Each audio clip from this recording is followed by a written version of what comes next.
Bonjour, chère assistance. Merci, professeur Belkhadir, pour cette opportunité. Merci, professeur Agnaou, qui m'a permis de réaliser cette étude de vous présenter ces résultats. Alors, cette présentation, c'est sur les effets de l'allaitement maternel sur la composition corporelle de la femme allaitante. Tout d'abord, la définition de l'allaitement maternel est bien précise, c'est de donner le lait de la maman à son bébé, et puis son degré est défini selon qu'il soit supérieur à 80% ou moins. La situation est inquiétante, que ce soit dans le monde ou au Maroc. Au Maroc, les derniers résultats de 2018 montrent qu'il y a une nette amélioration depuis 2011, mais qui reste quand même pas assez pour l'allaitement maternel.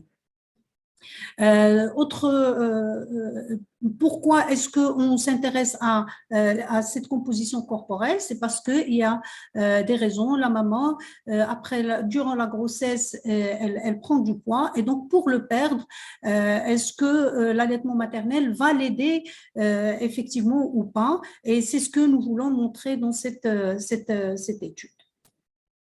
Alors, je passe rapidement sur les limites de l'IMC parce que c'est important. L'IMC ne prend pas en considération les différents compartiments et la masse grasse, et c'est pour cela qu'il a des limites, et c'est ce qui nous a poussé à utiliser cette technique des isotopes, qui est une technique de référence qui va permettre d'évaluer la composition corporelle avec plus de précision. Donc, cette étude a été publiée dans le Nutrient. Donc, c'est une étude réalisée par l'équipe du centre régional et l'unité mixte de nutrition de Kénitra. C'est une étude longitudinale qui a pris des femmes âgées de 19 à 45 ans et couple maman-bébé pour permettre de réaliser cette étude. Donc, les résultats. Ce qui est intéressant, donc ça c'est juste les caractéristiques des mamans et des bébés. Les résultats qui sont intéressants, c'est de quantifier le lait maternel pris par le bébé.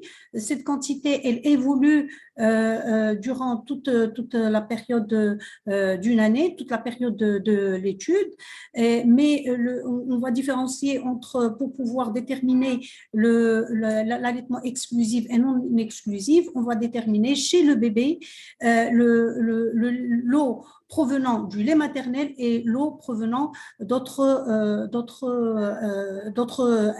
ingestants.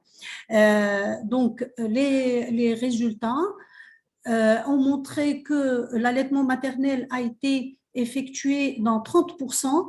Ces résultats-là sont bien sûr en discordance avec le questionnaire qui a été établi juste avant d'administrer l'isotope, et cette différence n'est pas vraiment très importante, certainement par l'amélioration du questionnaire et donc l'élimination du biais de l'enquêteur. Donc, la composition corporelle de la femme allaitante, déjà grâce à l'IMC, on va observer une diminution c'est-à-dire une réduction de la masse corporelle durant toute l'année de l'étude, et puis donc déjà à partir jusqu'au 9e mois, après la diminution, elle est moins significative. Pour la masse, le pourcentage de masse grasse, qui est passé de 34% au premier mois à 29% après une année, donc c'est passé, qui s'est normalisé durant cette année. Donc, la moyenne la moyenne de cette masse grasse, de ce pourcentage de masse grasse, a diminué significativement de la catégorie de surpoids et qui est passée à la catégorie normale jusqu'à la première année. Donc, ça, c'est le premier indicateur. L'indicateur qui est plus intéressant, c'est l'indice de masse corporelle.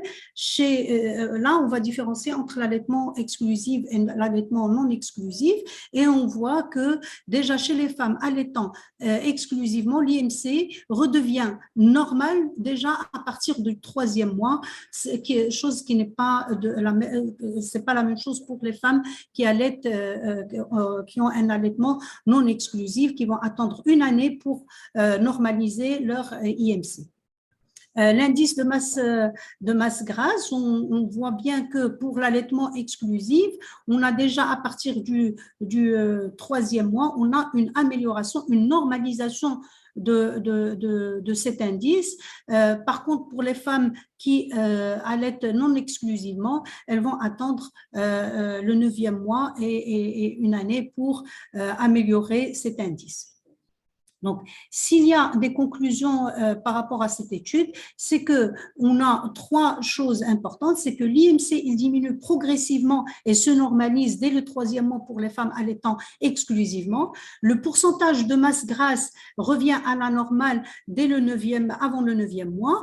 L'indice de matière grasse, il revient à la normale dès le 3e mois et l'indice de masse maigre paraît non affecté par l'allaitement maternel, chose qui est positive.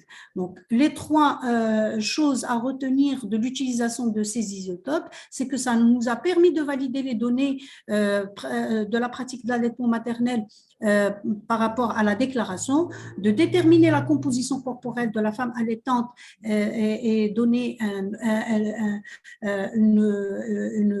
un avantage de plus à l'allaitement exclusif qui améliore tous les indicateurs de la composition corporelle. Les résultats de l'étude vont permettre une orientation de la santé publique et permettent de rajouter un autre élément, un autre avantage pour la promotion de l'allaitement maternel.